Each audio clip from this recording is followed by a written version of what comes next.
बिहार में seat sharing को लेकर सियासी हलचल और ज्यादा बढ़ चुकी है। गया में केंद्रीय मंत्री जीतनराम मांझी ने एक बहुत बड़ा बयान दिया है। उन्होंने कहा है कि अगर हिंदुस्तानी आवाम मोर्चा को 15 से 20 सीटें नहीं मिलती हैं तो उनके पास दो विकल्प हैं, या तो एनडीए के साथ चट्टान की तरह खड़े रहना या फिर 100 सीटों पर चुनाव लड़ना। मांझी ने यह साफ किया है कि वो एनडीए से अलग होने के मूड में नहीं है, लेकिन अपनी पार्टी को मान्यता दिलाना उनका लक्ष्य है।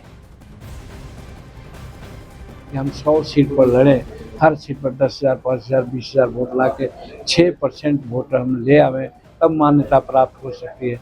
वो तो लास्ट विकल्प है जिसकी संभावना नहीं है। मैं समझता हूँ कि एनडीए के लोग जितना हमको प्रतिष्ठा देते हैं और जब हम मांग ऐसा कर दिया है तो हमको बिहार विधानसभा में मान्यता प्राप्त होने तक के जो सीट होगी उतना सीट जीतने लायक हमको सीट मिलेगी। और आखिर जीतनराम मांझी ये प्रेशर पॉलिटिक्स क्यों कर रहे हैं, उसको भी हम आपको समझाने की कोशिश करते हैं। देखिए उनकी तरफ से क्या मांग की गई है। उनकी तरफ से ये मांग की गई है कि 15 से 20 सीटें उन्हें मिलनी चाहिए। आखिर क्यों उनकी तरफ से ये मांग की गई है? मान्यता प्राप्त दल बनने की कवायद कहीं ना कहीं उनकी तरफ से तेज कर दी गई है। मान्यता के शर्तें क्या है? देखिए 6% वोट और 7 से 8 सीट पर जीत। इसके अलावा इससे सीधे तौर पर फायदा क्या होगा?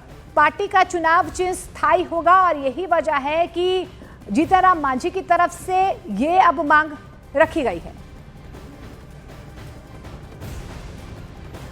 और सीट शेयरिंग को लेकर जीतनराम मांझी के बयान के बाद बिहार बीजेपी प्रदेश अध्यक्ष दिलीप जायसवाल ने कहा है कि एनडीए में सब कुछ ठीक ठाक है और पांचों दल पांडव की तरह चट्टान की एकता के साथ चुनाव लड़ेंगे। वहीं केंद्रीय मंत्री चिराग पासवान ने साफ कह दिया है कि बिहार में एनडीए नीतीश कुमार के चेहरे पर ही चुनाव लड़ रहा है और जाहिर है कि चुनाव के बाद वही मुख्यमंत्री होंगे। सब कुछ अच्छा है। एनडीए चट्टानी एकता के साथ आप देख रहे हैं कि विधानसभा सम्मेलन कर रहा है, जिला का सम्मेलन कर लिया। सब बहुत अच्छा है क्योंकि हम पांडव हैं, हमारी 5 पांडव की ताकत है। नीतीश कुमार जी के नेतृत्व में हम लोग चुनाव लड़ रहे हैं। चुनाव के बाद पुनः वही मुख्यमंत्री बने। सर युवाओं को क्या संदेश देंगे? युवाओं से बस यही आग्रह करता हूं कि अपनी ताकत को पहचानिए। 225 से ज्यादा सीटें जीतकर इस बार हम लोग बिहार में सरकार बनाएंगे। और देखिए जीतनराम मांझी की जो पार्टी है वो 15 से 20 सीटों की डिमांड कर रहे हैं, लेकिन आखिर जीतनराम मांझी की पार्टी में दम कितना है ये आपको पिछले 2 विधानसभा चुनावों के आंकड़े के जरिए समझाने की कोशिश करते हैं। 2015 विधानसभा चुनावों की अगर हम बात कर लेते हैं तो गठबंधन की बात कर लेते हैं तो एनडीए के इस पूरे गठबंधन में हम आपको गणित समझाते हैं। चुनाव लड़ा 21 पर, जीत हुई 1 पर, यानी कि इनका वोट प्रतिशत था 2.3%।